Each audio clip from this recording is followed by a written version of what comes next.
Welcome to Park Hill In Depth. We are at Chin Elementary with our Superintendent Dr. Jeanette Cowherd. Dr. Cowherd, now that the school year is underway, what is happening in Park Hill? Oh my goodness, what is not happening in Park Hill? When you start a school year out with an eclipse, I mean seriously, how much more of a start of a school year do you need than that? And our students and our schools did such a great job yesterday. We were a little bummed because we had some clouds come in, so we didn't get to see the end of our eclipse.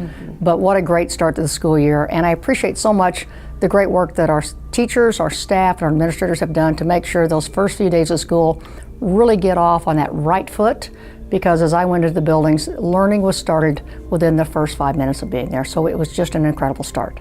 At our all-staff back-to-school convocation that we had right before school started, you touched on how we are working on equity and cultural responsiveness. Can you talk to us more about that?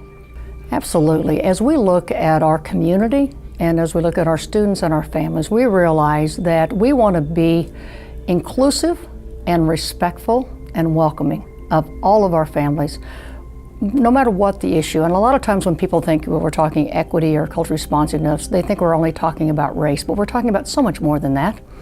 We are talking about gender, and we're talking about family backgrounds and histories, maybe where they came from different country or even within our own country as they go forward.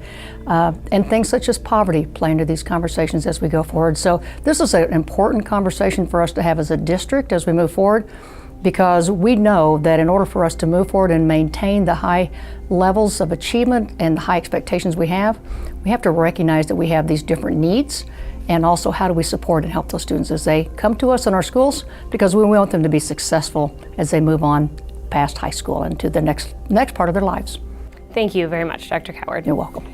With Paul Lewis behind the camera, I'm Samantha Fitzgerald, and we'll see you next time for another edition of Park Hill In Depth.